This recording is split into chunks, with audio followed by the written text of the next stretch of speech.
Boa noite. Estamos juntos em mais um Evangelho da FEMEL. Obrigado pela presença de todos. É sempre muito bom, estar com vocês aqui todas as quintas-feiras. E vamos começar, então, o nosso Evangelho com a leitura do livro Vinha de Luz, Chico Xavier, pelo Espírito Emmanuel. Migalha e multidão.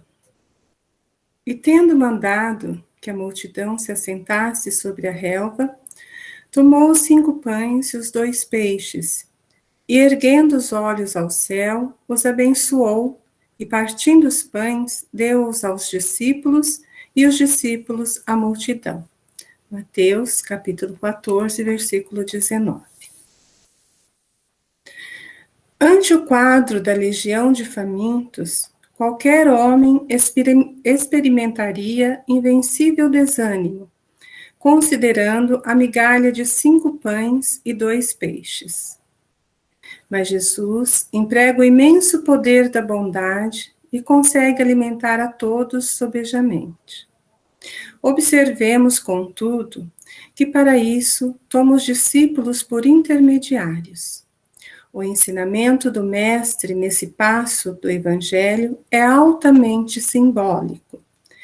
Quem identifica a aluvião de males criados por nós mesmos, pelos desvios da vontade, na sucessão de nossas existências sobre a terra, custa crer na migalha de bem que possuímos em nós próprios. Aqui rói a enfermidade, além surge o fracasso, acolá manifestam-se expressões múltiplas do crime. Como atender às necessidades complexas? Muitos aprendizes recuam ante a extensão da tarefa.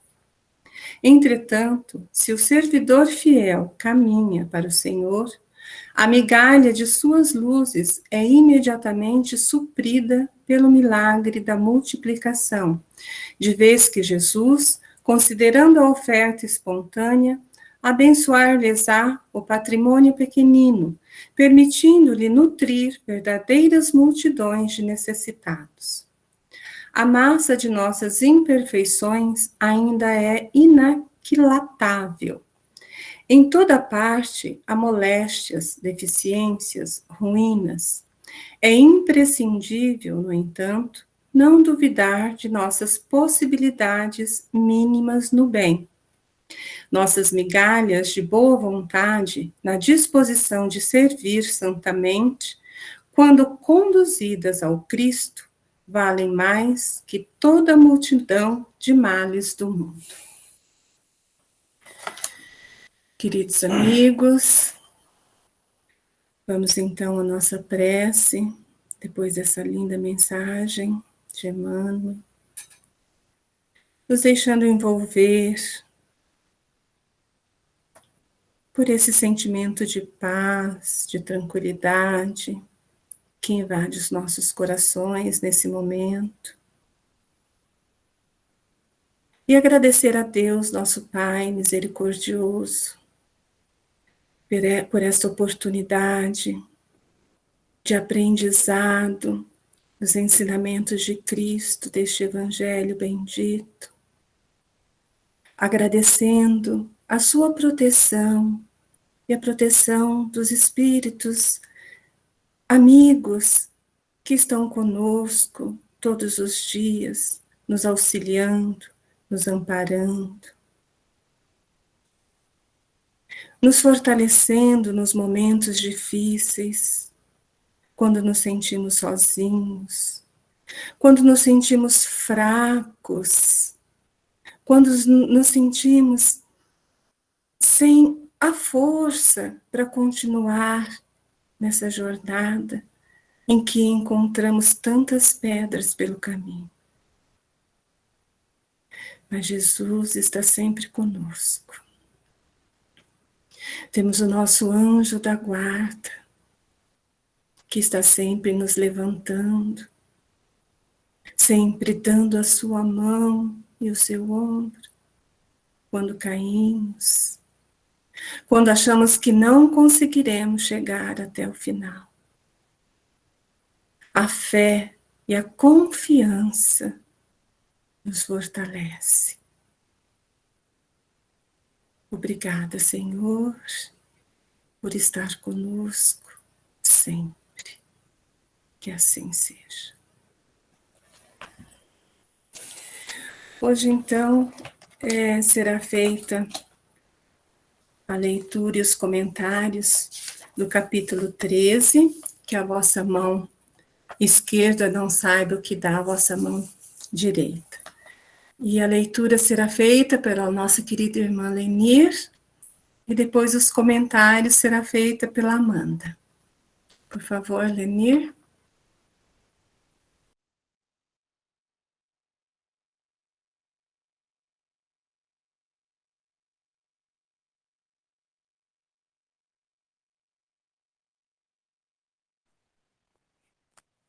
O título é esse mesmo, Maria, que você passou? Sim, você vai ler lá no final do capítulo 13, né? O item 20. A beneficência, né? Isso. Tá bom. A beneficência é bem compreendida quando se limita ao círculo de pessoas da mesma opinião, da mesma crença ou do mesmo partido? Não, pois é sobretudo o espírito de seita e de partido que deve ser abolido, porque todos os homens são irmãos. O verdadeiro cristão vê irmãos em todos os seus semelhantes, e para socorrer o necessitado, não procura saber a crença, a sua opinião, qual seja for. Seguiria ele o preceito de Jesus Cristo, que manda amar até mesmo os inimigos, se repelisse um infeliz que ter crença diferente da sua? Que o socorra, pois sem lhe interpelar a consciência, mesmo porque, se for um inimigo da religião, será o meio de fazer que ele o ame. Repelindo-o, só o faria que o odiasse. Obrigada, Lenir. Então, com a palavra, nossa irmã Amanda. Boa noite, queridos irmãos. Então, vamos aos comentários sobre esse texto, que foi bem pequenininho, né? Mas que a gente tem que ver a mensagem que traz nele, né? Então, eu trouxe a beneficência, né? Que é um ato, uma prática, uma virtude de fazer o bem, de beneficiar o próximo, de bem fazer a filantropia, as palavras de Jesus, né? Em Lucas, capítulo 6, versículo 3, ele diz assim: se fizerdes o bem aos que vos fazem bem, que recompensa tereis? Os pecados que fazem o mesmo? Se nós só fizermos o bem aquelas pessoas que nos rodeiam, nós temos e estamos sendo os iguais a todo? Porque mesmo aquele que nos julga sendo o pior dos seres, ou de outra família, ou de outro país, um inimigo, ele também faz o bem aos seus parentes, né? Então, a partir do momento em que aquele que matou, que roubou, ele faz o bem para os parentes dele. Então, está sendo igual a mim? Eu estou sendo igual a ele? E mais na frente, então, nós vamos nos aprofundar, né? Então, para que nós sejamos diferentes, melhores, nós temos que fazer algo diferente.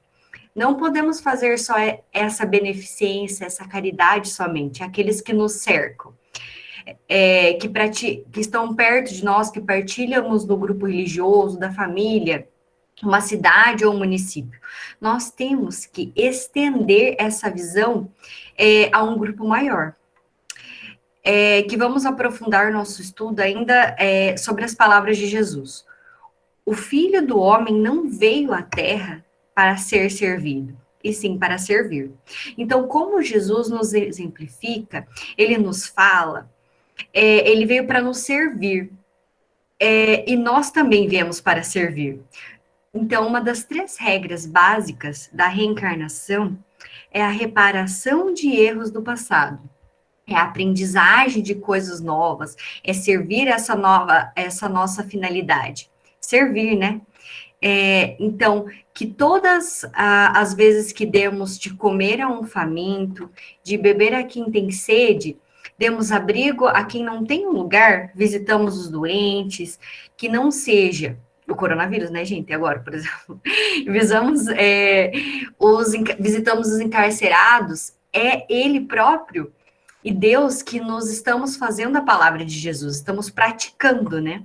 Então, temos que compreender que o benefício não se pede à prática da beneficência de trabalhar ou de auxiliar o outro. Na realidade, ele passa a ser um benefício a nós.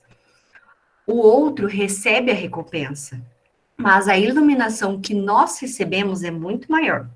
Desde que seja um trabalho de beneficência, despretensioso, assim que não podemos ter de fazer um trabalho como uma matéria de troca. Então, eu vou fazer uma dessas beneficências para que Deus me perdoe ou me ajude. Não. Pode ter essa conotação de moeda de troca, e sim de amor no coração, fazendo que algumas coisas para você se sentir melhor. Então, por que toda ação boa ou é má? Então, será considerado pela justiça divina, e por mais que seja endurecida aqueles corações, todo benefício acaba por abrandar. Então, ele é um pouco devagar, dele vai entrando. Então, tem praticado, é sempre a semente que germina.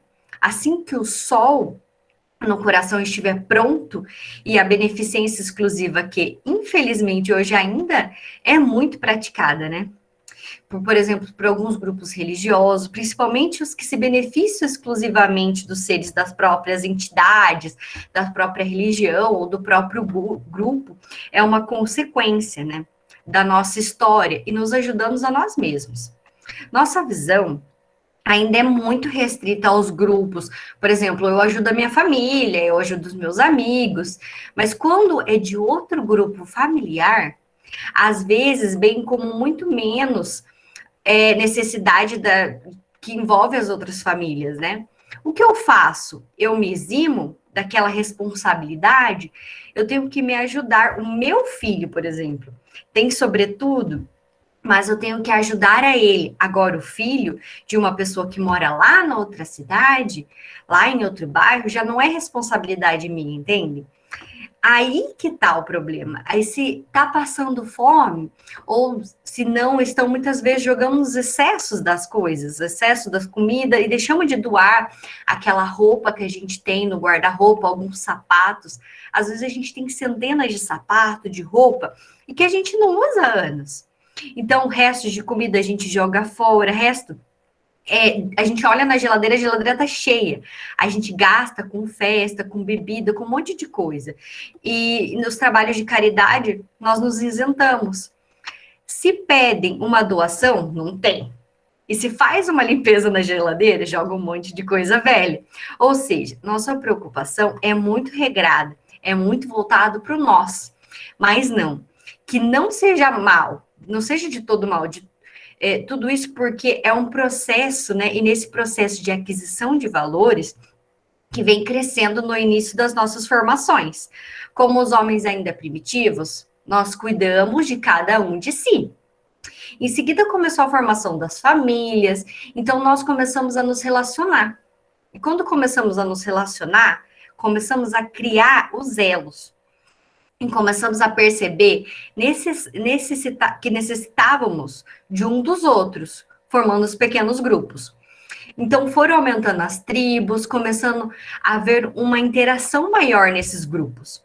Saíam para caçar junto, fazer a proteção desse grupo, fazer o acasalamento. As pessoas do mesmo grupo, e que houvesse mais desse estado desses grupos, pudesse de alguma forma se harmonizar com a ajuda de todos, e essa era a ideia de proteção desses grupos. E foi aí crescendo, como nós. Foi se formando as cidades, hoje podemos falar dos países, mas antes eram reinados, impérios, né?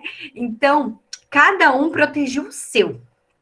Um invadiu o outro, às vezes roubavam, e saqueavam, e matavam, mas aquele grupo sempre estava unido. Então, o benefício era sempre dividido entre o próprio grupo. Então, nós trouxemos isso hoje pelo nosso dia a dia. Então, é natural que nós assimilamos toda uma história, né, desses grupos, dessas reuniões, e vivemos exclusivamente em grupo.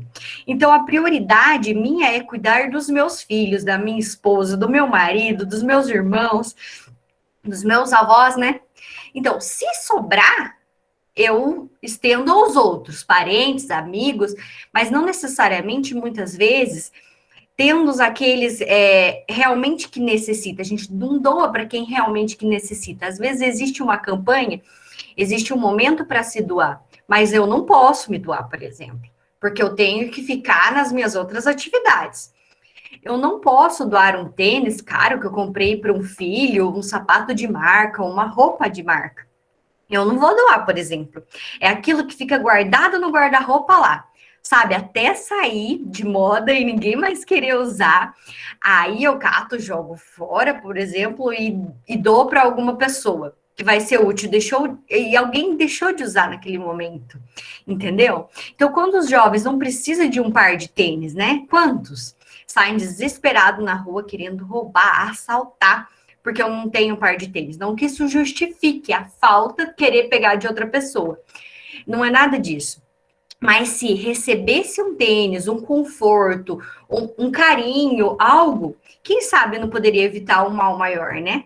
Se houvesse uma maior interação entre a nossa e aqueles que necessitam. Então, é necessário que, ainda que esteja correto, que ainda nós estejamos no nosso crescimento evolutivo, que nós valorizamos os grupos pequenos, né? Através do primeiro da nossa família, da nossa cidade. O mundo vem passando hoje por transformação. Nós podemos ver hoje que existe uma preocupação com grupos menores, com grupos mais fragilizados, com países mais fragilizados, né? Hoje, quando acontece uma tormenta, algum infortúnio oculto em algum país que não tem como se ajudar, logo os outros países se unem para mandar ajuda. Então, nós estamos recebendo e percebendo, né, que está começando a haver uma expansão dessa ideia de coletividade. Isso é muito bom, mas ao mesmo tempo nós sabemos que isso faz parte de um processo evolutivo. Não vai ser implantado amanhã, por exemplo. Não é de tal mal estarmos nessa situação hoje, mas devemos mudar e não podemos nos acomodar, né? Então, nós temos que buscar, sim, uma parceria maior, e hoje já se formam grupos econômicos maiores, né? Por exemplo, aqui na América do Sul, a gente tem o Mercosul, que tem vários países, Brasil, Argentina, Paraguai, né? Tem a Europa também, que tem grande grupo econômico, e que cada vez mais vai se avançando, e já se unem moedas, fronteiras já estão abertas para euro, por exemplo. Isso é muito bom, porque as crianças novas vão crescendo nesse grupo. Já vão crescer com uma outra mentalidade, que era no início, hoje, uma facilidade comercial. Amanhã começa a interagir cultura, língua, atividade, proteção, educação, segurança, saúde. E os novos viajantes espirituais que chegam nesse mundo carnal e a viver nesses lugares começam a enxergar daqueles que partilham mesmo, sendo de outro país, tais como mais íntimos, mais irmãos, e eles podem partilhar das mesmas redes de saúde e tudo mais. Então, esse é o primeiro passo dado para a integração dos povos. E pela nossa parte também devemos fazer a nossa, nos integrarmos com outros, que não sejam aqueles que a gente convive, como nosso grupo familiar, nosso grupo de amizade, nosso grupo religioso, por exemplo. Nós temos que estender esses benefícios àqueles que necessitam. Aqueles que necessitam o olhar de divisão para que a necessidade não pernúria, não só da dó, mas de um irmão de um ser vivo que tem dores, que tem angústias, que tem tristeza, que chora, que passa fome, e que a falta do leite, não só a falta do pão, mas as mesmas necessidades que nós temos muitas vezes, vemos em alguns países que já passaram por vários conflitos, guerra sangrenta, fome, a desvalorização, a valorização, né, de uma migalha de pão que cai no chão. Um pão duro, um pão seco, é valorizado nos momentos de tragédia, de inoportuno, todos seguem ordeiros, seguindo filas e se organizando para amparar. Mesmo aquele rico que passa por dificuldade, seguem as regras, né? Então, se alimentam com que tem de ser sem querer levar vantagem, né? Sobre os demais, porque eles compreendem a coletividade. E o mais importante do que ele só, né? Mas isso é um processo que nós temos que viver e todos os outros povos também têm que passar. Então é um processo de mudança que tem que crescer de dentro para fora, né? E o quanto nós estudamos, quanto nós tornamos melhores espiritualmente. Então isso facilita essa compreensão. Por isso é necessário nós estarmos buscando uma religião, é necessário nós buscarmos estudar, é necessário nós possamos compreender a dor do outro. Porque não é pelo simples fato de ver a dor do outro que fará com que nós mudamos. Mas a partir do momento em que eu me torno útil a alguém, eu percebo que o mesmo com o sofrimento, mesmo com a minha abastança de bens materiais, eu posso ser útil, me entregando como ser humano, não tratando os outros como simples objeto. E o retorno, segundo Jesus, vem através disso, porque cada um que der de beber e de comer e de agasalhar será beneficiado. Então, os benefícios que temos aqui são transitórios. E ao desencarnarmos, não vamos levar nada. Mas os bens, sim. Mas que essa beneficência, essa ajuda não seja feita com o intuito de negociar com Deus, com Jesus, um lugar no céu. Aí, Jesus, eu tô aqui fazendo bem, olha por mim. Aquele aluno, por exemplo, que leva uma fruta pro professor e olha, professor, ó, tô trazendo uma maçã. Tô trazendo uma manga, né? Não esquece da minha nota. Dá um pontinho extra aí, né? E daí se o aluno for com uma melancia? Dá uma melancia para negociar com a professora para ganhar mais ponto? Não é assim, não. Com Deus não há negociação. Nós temos que entregar no sentido daquilo que é necessário para a minha paz. Não posso encontrar a paz enquanto eu vejo alguém do meu lado sofrendo. Isso é desumano. Então, como eu posso ver alguém chorando, passando fome, passando necessidade, ainda que não esteja? Chegar na minha casa, sentar no meu sofá, assistir televisão, comer alguma coisa, dormir o sono dos justos, se preocupando com aqueles que não estão na míngua, que não têm saúde, que não têm educação. Não, nós não podemos mais. E isso não cabe mais à nossa consciência. A nossa consciência já está nos cobrando, né, isso. Então, por isso, hoje vemos grandes processos depressivos, uma guerra sem fim. E o pior das batalhas, que são as travadas com nós mesmos, conosco. Mesmo é necessário que nós voltamos para dentro de nós, buscamos a luz que existe dentro de cada um. Então, somos a imagem e a semelhança do nosso Criador. Não é o contrário. Ele que não é a nossa imagem, nossa semelhança. Nós somos uma centelha divina. Nós estamos em todos os lugares. Nós não somos pai e mãe e filho. Nós estamos pai, mãe e filho. E amanhã nós temos um universo, assim como Jesus, como nosso governador de toda a galáxia, de todo o planeta, ele comanda tudo. E foi ele foi um ser como nós. Só que no amor dele, hoje, no estágio que compreende a todos, ele não está preocupado em ser um pai de alguém ou uma mãe. Ele está preocupado com todos. E o nosso futuro será este também.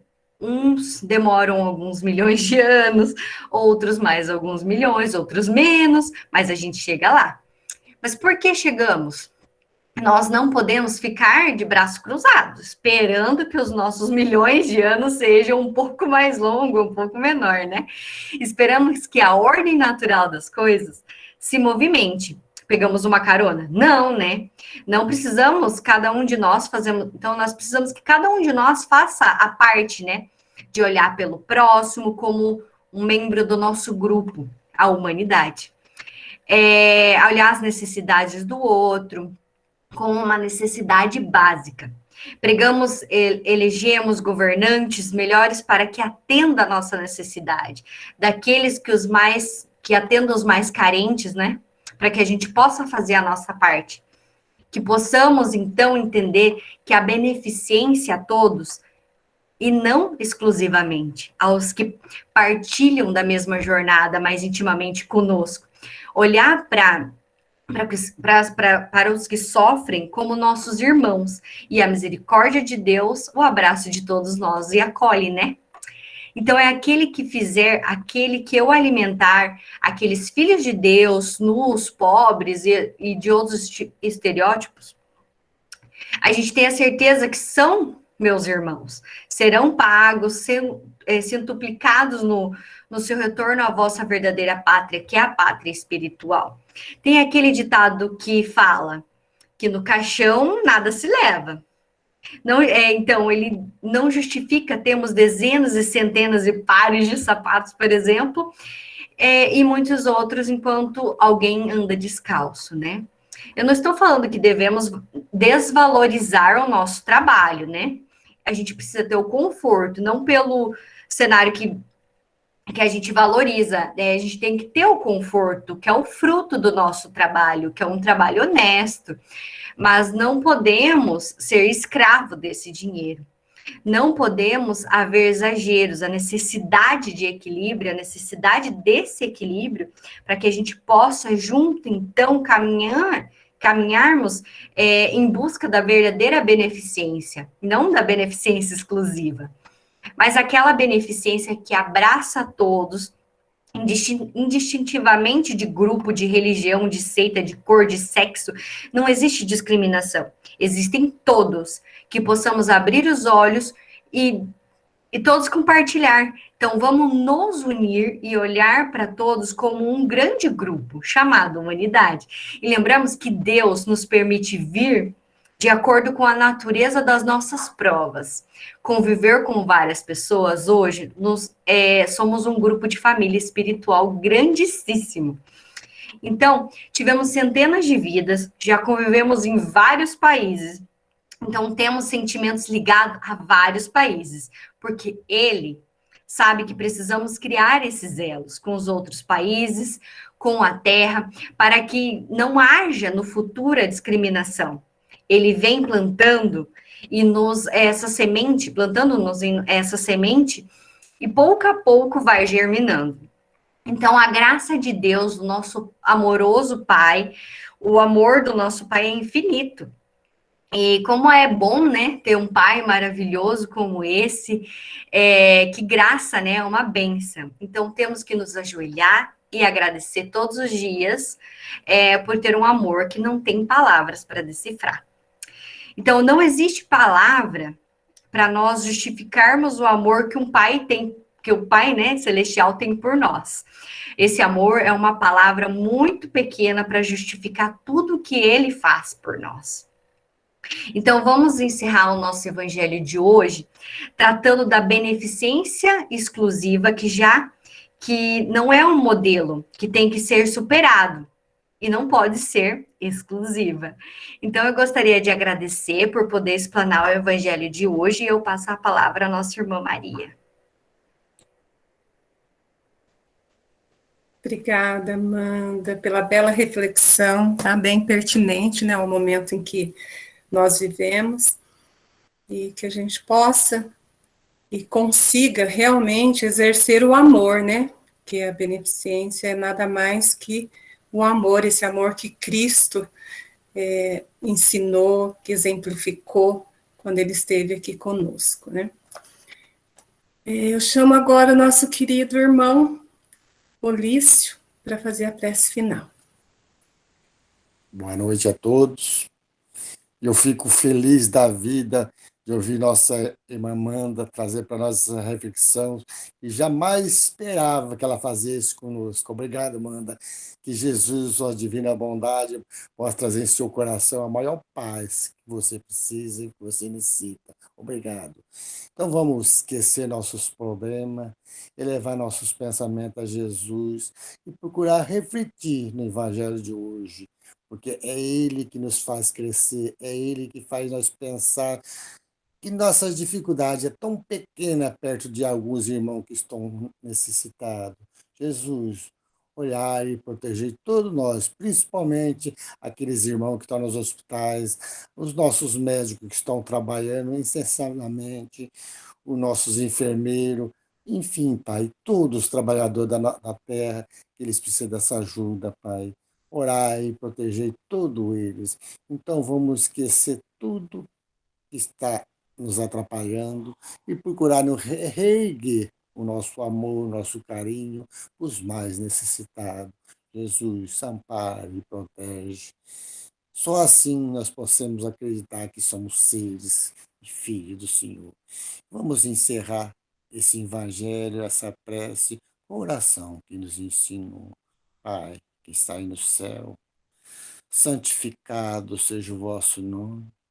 Venha a nós o vosso reino, seja feita a tua vontade, não a nossa, assim na terra como no céu. O pão nosso de cada dia nos dá hoje. Perdoai, Senhor, nossas dívidas, assim como nós perdoamos nossos devedores.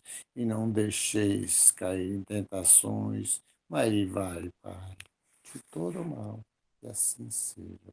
Obrigado, Deus. Obrigado a todos. Obrigada, Alicia. Obrigado a todos e até a próxima quinta. Fiquem na paz de Jesus.